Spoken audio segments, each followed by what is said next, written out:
各位，听我说哈，人一过了50哦，什么都高，血压高啦，血脂高啦，胆固醇高啦，所以要学我注重养生，注重饮食，最关键运动，不然的话呢，哎，帮我一下，帮我一下，不然的话像跟他一样就惨了。坏什么话？我很健康的好不好啊？如果你们不学我这样，你们搞不好都看不到50岁。两位哥哥，美貌与智慧并重的阿花我呢，趁年轻就买了很多健康保险。那我劝大家呢也多买一点，为什么呢？那就不用怕没有钱看医生了，对不对？对不对？当然不对啦！不要生病，不要出车祸，当然是最好的。保险买刚好就好，如果买太多呢，保险内容涵盖的都有重复，那就浪费钱啦。哎呀，你们两个都想太多，我跟你们学学我，注重养生，注重健康 ，cash rich， 口袋满满最实在。大哥说的对，但是大哥啊，我是说万一啦，万一你心脏病发，你用的 cash 很多，你不就完蛋了？啊呸！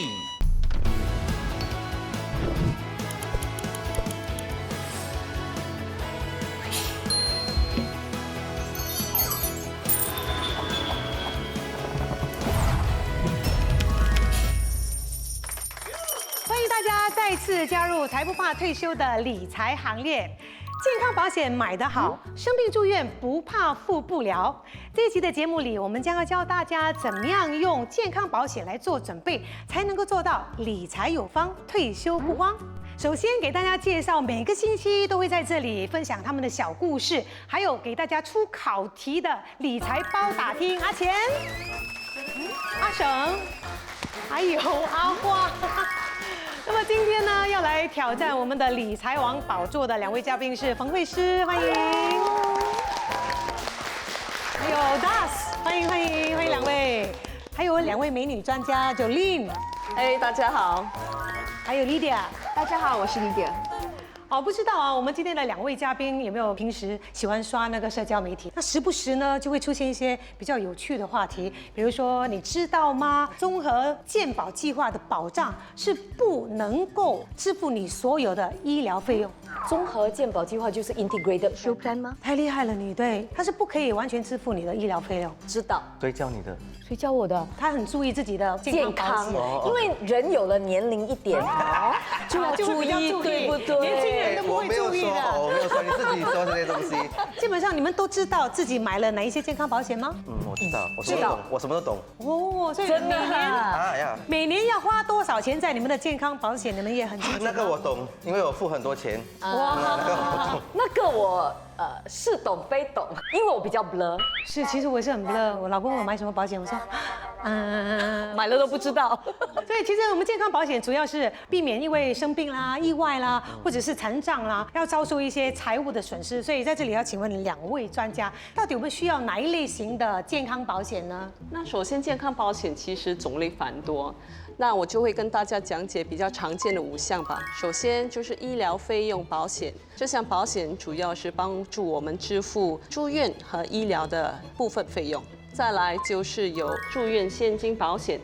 那这项保险呢，它是根据一个人住院几天来计算出它的赔偿额的。第3就是危重疾病保险，我们常听说 critical illness， 那这项保险呢，主要是帮助受保者若患有了重病，比如说癌症，他必须面对一些经济上的挑战，可以帮他支付这笔负担。然后第4呢，就是残障收入保险，那受保者若是因意外或者是疾病不幸残障的话呢，可以通过这项保险来弥补收入的损失。最后呢，就是长期护理保险，就会保障受保者可能因长期不能照顾自己而必须支付的一些护理费用。那总的来说呢，我们一个人到底需要多少个健康保险？其实答案取决于我们希望可以得到怎么样的具体保障而做选择。我觉得我什么都有嘞，是不是花太多钱每年？是不是我跟你一样，我什么都有哎？什么都有哎。可是你们真的连那种重疾病的保险都有啊？我好像有多过这个嘞。重疾病的我没有嘞。重疾病的是最重要的了，你没有？没有重疾病，就是说如果以后你残障的话，我有。你没有吗？我有住院保险，还有 Integrated Shield Plan 我也有。那如果以后真的是他有什么事的话，重残疾的保险是每个人都要有的吗？现在我们有一个新的保险计划，叫做终身护保计划，也叫 Cash Life，它也是一项长期护护理的保险计划。重度残障的国人呢，可以每个月领取一笔现金来应付他们的生活开销，或者支付他们的长期护理的需求。那还有多一项全国性的一个保险计划是 Medishield Life 终身健保，你们应该有听过吧？有，那也是一种医疗费用的保险，为所有的国人提供基本的一个保障。它能够支付好像比方说你的住院费啊、手术费啊，或者比较昂贵的门诊治疗费用，比如说化疗或者是洗肾等等。总之呢，我们要有买保险才会有保障啦。对。谁是理财王？游戏规则：每位嘉宾各拥有5枚金币，3道问题答对就可以获得金币，答错必须挑战翻身题。只要答对翻身题，就可以守住金币；答错则要交出金币。3关过后，拥有最多金币的嘉宾就是这一集的理财王。那接下来呢，我们的理财包打听将会给大家分享他们的小故事。那请2位嘉宾呢，从他们3个人当中选出一个最正确的答案。哦，可以。可以啊。我们这里有4个 Money Sense 理财有方的钱包，请2位上来各选一个，代表自己进行游戏。谁是理财王？挑战开始。Hello， 请你别再打给我了，挂。是不是有人骚扰你？大哥，我跟你讲，我找人保证让他看不到明天的太阳。大哥，我也跟你讲，这是保险经纪，他一直打电话给我说要看我的保单，那我就想说我已经买了这么多了，对不对？他还要我买什么，对不对？不对，可能他打给你呢，是要帮你看一下你的保险内容有没有重复。那就好像我老婆说，她每年都会请经纪呢帮我看一下我的保险内容，所以看有没有不足的或者是需要加的，所以每年看一次保险内容是非常好的。我是想说，趁年轻保费比较便宜，那我就买多一点健康保险，那以后就不用发愁没有保障了嘛，对不对？但是呢，这个保险经纪一直打给我说要见我，我肯定不要见他，你们说对不对？对不对？什么对？你是钱太多，你是想太多。我跟你讲，政府已经安排很多了，我们有终身健保，住院啦、动手术啦、化疗啦，大的有保障。我们有终身护保，就是护理长期有保障，这些保障都有了，还买什么保险呢？哎呀，把钱交给我，带你们投资还是最好。你这么多钱了，还要我们的钱？等一下，他讲好像对哦。对，我才对，我才对，我对啊。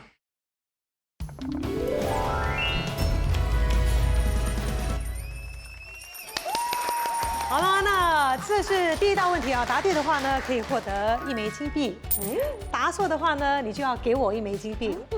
好，问题来了哦，很简单的一个问题，我们应该多久审视一次我们拥有的健康保险？那刚才阿花是说最好是趁年轻、保费低的时候呢，就买多一点健康保险，之后呢，久久看一次就可以了。阿省是说每年都应该重新审视一下这个健康保险。阿钱说了，有了各种全国的保险，就不再需要额外的健康保险了，也不需要去审视我们保险的内容。谁说的是最正确的？阿生，每年都要检查，不然就像他这样越买越多。是，所以其实你们的答案是正确的。恭喜！好厉害！我先把那个金币1人送1个给你们哈。好，恭喜恭喜！第1题2位都答对了。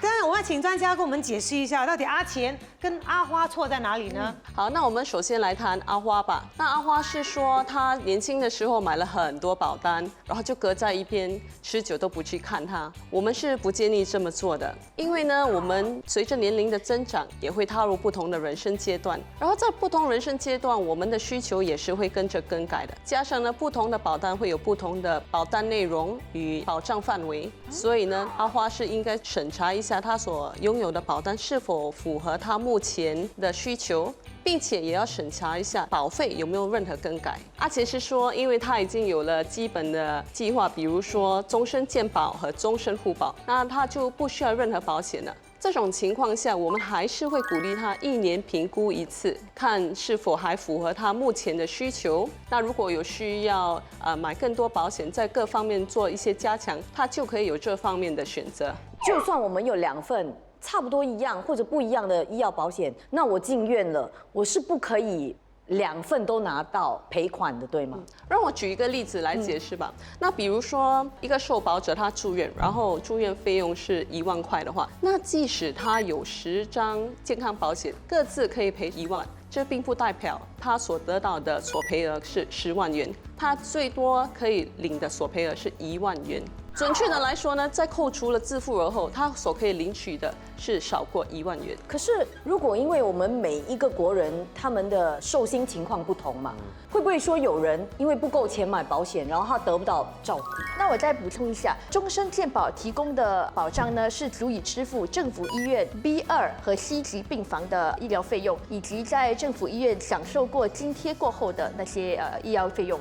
那刚才我们有讲到私人的保险嘛，那个私人综合健保计划 Integrated Shield Plan， 大约70%的新加坡居民是拥有这个 IP 的，而且它可以保障政府医院的 A 或者 B1级的病房，也可以保障私立医院的那些住院费用。但是呢，有2/3的本地居民，他们住院的时候，其实他们是选择政府医院 B2和 C 级病房的。如果你在政府医院可以接受治疗的话，可以选择 B2或C级病房，觉得那个费用比较容易承担，其实可能不需要特别去买比较高的保障，那也就可以省下一些保费。所以恭喜2位成功答对了第1题，好，你们可以把你们的钱包好移上第1关，成功过关。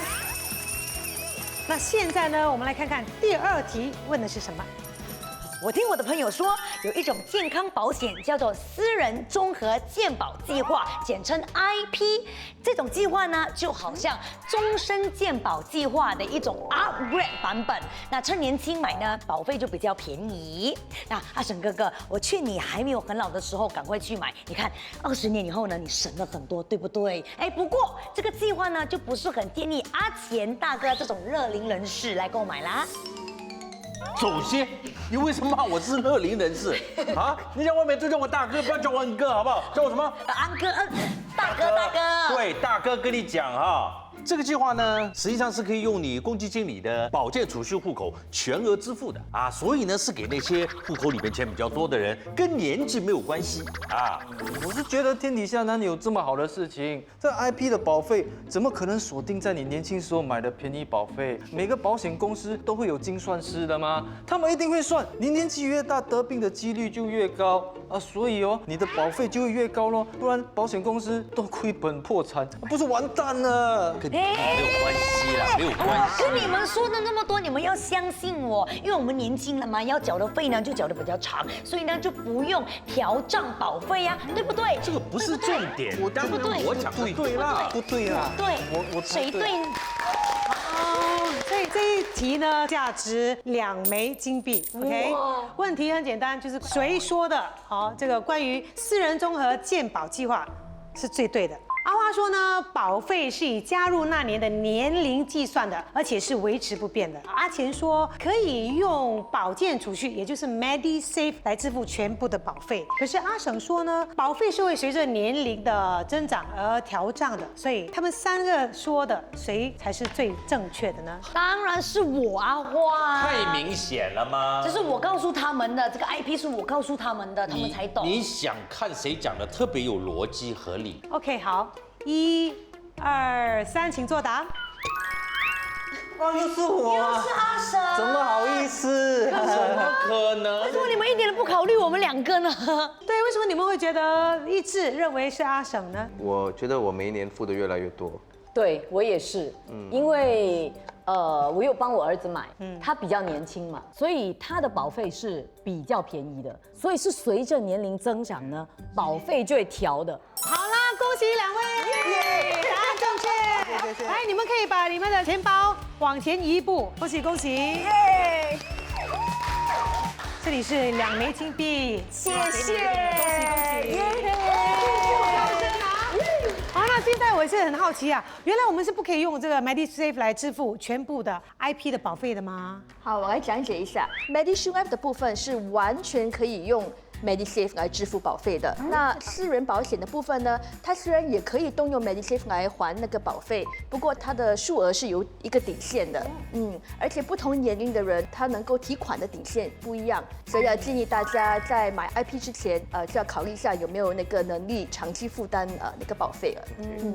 所以总的来说呢，随着年龄，其实我们的健康保险保费呢是会增加的。原因是因为如果有越多人求医的话，就有越多人索赔，那因此就会连带导致保费调高了。那比如说一位70岁的乐龄人士吧，他必须交的保费呢，很有可能是 MediShield 保费的4倍，那是相当多的，对不对？就是还要拿现钱，就是如果是超出了那个 MediSave 的额外提款底线的话，他就得用现金支付了。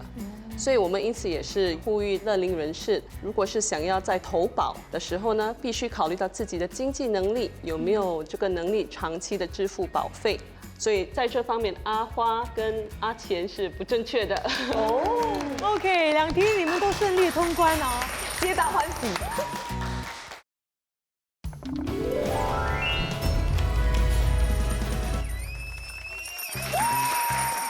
好，这里呢，我们还想要问一下我们的专家，如果我已经购买了 IP，就是这个私人综合健保计划，那我可不可以选择退出我的终身健保，这样子就可以避免这个保费重复啊？其实你付的那个 IP 保费已经包含了 MediShield Life 的部分，所以它的保费是没有重复的，你不需要另外去还 MediShield Life 的保费。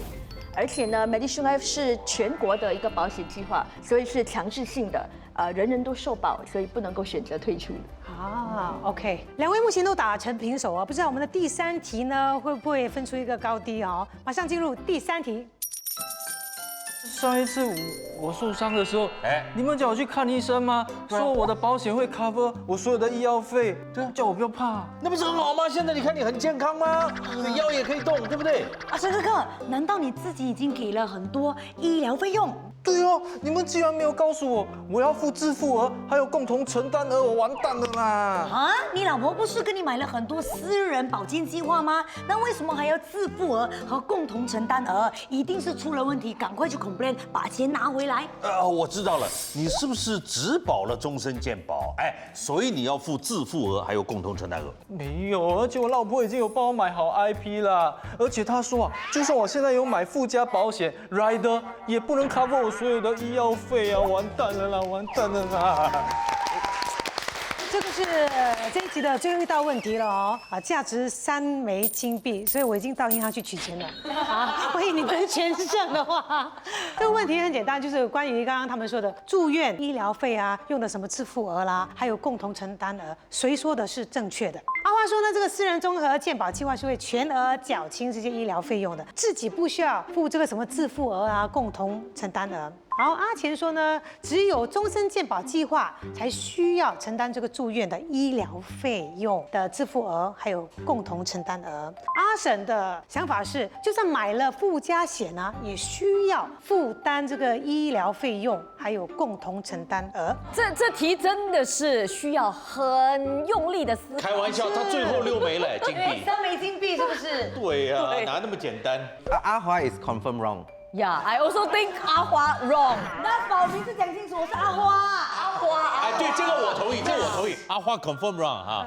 阿花是美丽的花。OK， 我们想所以你们有答案了吗？1、2、3。哇，哦，有看头。OK， 你先讲的，为什么你选阿省？ Rider 很重要啊！你讲，就算你有买 Rider， 你还要付钱呢。对，这个我也是赞成。可是我觉得阿钱也是讲的对，因为如果你只有 MediShield Life， 你一定要还 deductible 跟 copayment。对，所以他讲的也是对啊。到底谁的答案是正确的呢？ It's me。对，恭喜恭喜！请李亮跟我们解释一下，阿钱跟阿花他们是错在哪里呢？阿钱他说错的地方呢，他是说只有 MediShield Life 才需要还 deductible 跟 copayment。其实就算是有个 IP 或者是有 Rider， 还是要还的。IP 就需要还 deductible 跟 copayment， 如果有 Rider 的话，就需要还copayment。从2021年4月1日开始，所有的私人 IP Rider 那也包括现有附加险的更新保单，受保人都必须承担这笔 co-payment。对，那这是为了防止投保人过度求医、过度医疗，而把整体的医疗费用调高，并且也能帮助维持医疗保险的持续性。所以阿钱在这方面是错的，阿省才是对的。那最后我也是想提醒大家说，那这笔 rider 的保费呢是不能用我们的公积金存款来支付的，必须用现金支付。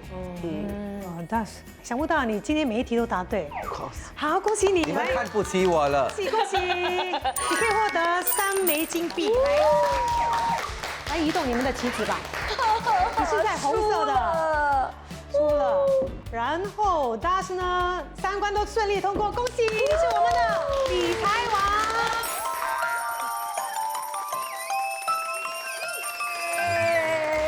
一般答错的那个都有翻身题，但是我觉得翻身也救不了你了。可以试。好当然可以，来，请坐，我们就问一问哦。就是刚刚提到的这个私人综合健保计划要交这个 rider， 对不对？那受保人要负担的这个共同承担额 co-payment， 请问最低是比率多少我知道 ？Really？ ，Yes。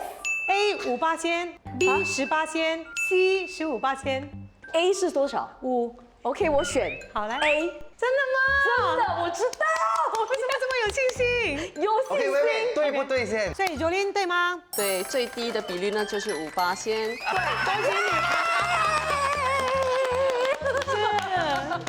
但当然，我们也是鼓励如果在我们当中有人想要考虑购买这个附加险，不单单只要考虑这个 co-payment 的比率，还有其他的考量因素，比如说有没有什么赔额顶线啦，还是有没有说限制于住院的病房，有没有什么赔付顶线等等。对。好，我们再一次让我们的2位专家再重新提醒我们一下今天的理财重点。其实健康保险是有很多种类，最重要呢还是要根据自己的需求、想要的保障，还有负担能力，才决定购买什么样的保险。那我们建议大家一定要详细了解保单的内容再做决定。而且呢，在购买保险之前，也要了解一下保费的支付方式。那如果是需要用到现金来做支付的，我们也得考虑，我们到了退休期，还有没有这个能力长期的支付保费。那如果我们还坚持要继续购买，那也是可以。只是呢，我们在做退休规划的时候，一定要把这笔保费列入我们的计算内。那如果想要更了解健康保险，我们欢迎您参加理财通识学院所免费主办的退休理财工作坊，让您学习如何为您的理想退休生活做准备。耶，谢谢2位美女专家。那很久没有关心自己的保单的朋友们呢，是时候把你们的保单拿出来，好好的审视一下，了解呢你们的保险内容是不是拥有最适合自己的保障呢？全面的保障才能够让我们做到理财有方，退休不慌。好了，财不怕退休，下周再见，拜拜。